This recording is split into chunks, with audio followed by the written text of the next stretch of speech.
Hi, this is David Holliday at Unique Day Events.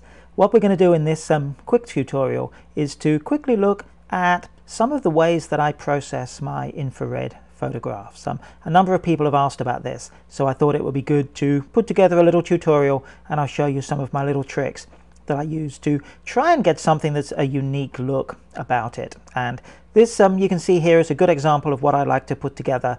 You can see it's a kind of deep, moody looking sepia with wild skies, and just for good measure there's a little bit of lens flare going on as well here. Now if I close this window, and you'll see how this looked out of the camera, you'll see that it's nothing like what we've ended up with. So I've done a little bit of quite drastic processing on here, and that's what I'm going to show you. Let me just bring my tools back here in Photoshop.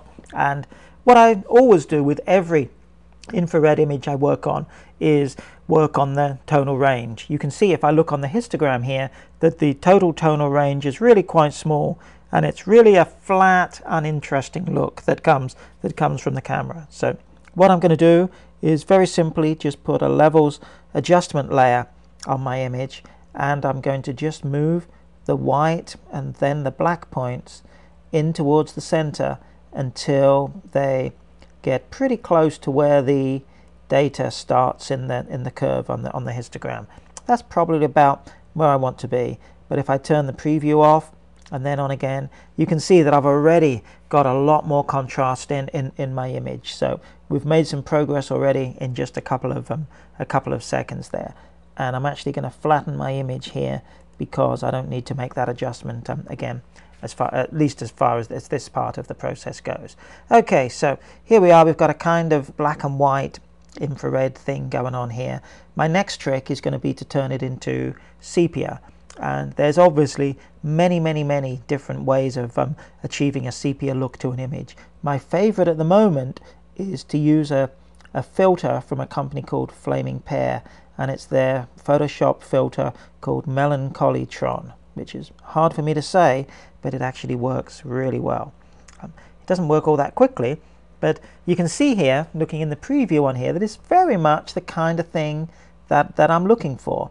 And there's a lot of tricks you can do in here. We can actually apply vignettes to the image. I need to just make my clear area a little bit smaller here, which I might do, is apply a vignette to this as well, just to focus in the center there. So that's the kind of thing I'm looking for here. I'm going to click OK, and the filter's going to go off and do its stuff. Takes a couple of seconds because I'm just doing this on my laptop, which isn't the most powerful machine of all time, but it's gonna get there in the end. And here's the result. Yeah, it's kind of getting close to where I want to be. It's still not quite there yet. And in fact, what I want to do as my next step is to deepen the colors even more. To do that, I'm going to go into my Actions palette and use the Boutwell's Technicolor Dream World. A lot of people use this, and I certainly do as well, on color images, but it actually works pretty well on black and whites and sepias and all kinds of things. So you can see it might be a little bit more of what we need, but that's one of the great things about using layers in Photoshop. I'm going to leave the adjustment here on its layer and go on to my next step. Now, what I want to do now is actually bring out a bit more detail in the image. It's that the colors and the general look now are getting pretty close to what I'm after, but it seems to me to be blurry, smeary. I don't see what I want. So what I'm going to do is to use my LucasArt filter to bring out some detail. And I always do that in layers. And what I'm actually going to do is add a couple of layers into the image. The second from the bottom one, I'm actually going to change its blending mode to luminosity, and I'm going to work on the one above that. And this all seems a bit a lot of steps to do here, but what I've actually do in my normal workflow is I've set up an action to put these layers together in the area I want them, and I'm actually going to run the action itself on that middle layer, or the filter, sorry, itself on that middle layer. So we go into LucasArt, and we're going to select Wyeth, which is my favorite. And you can see in the preview it does some pretty extreme stuff, certainly more than we want as far as this image goes.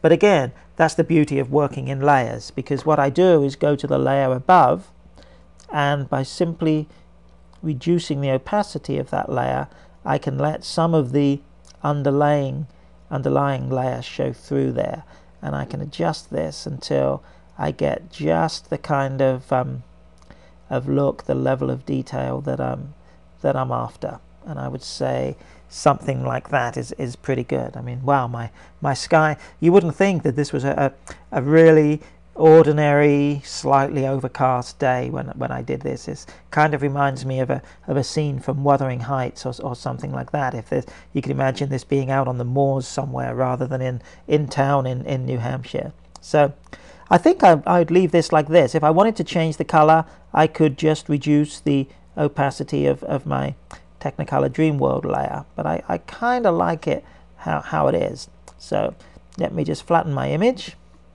and if I go into my history palette here, you can see this is where we started and this is what we have at the end. And I think it's quite a dramatic turnaround for hardly any effort, and even better, hardly any time. So I hope it's given you some ideas, and maybe you can go off and come up with some clever things yourself, as to take ordinary scenes, and this particular place must have been photographed a million times, so take ordinary scenes and do something different and try and make them a little bit special. Thanks very much for listening.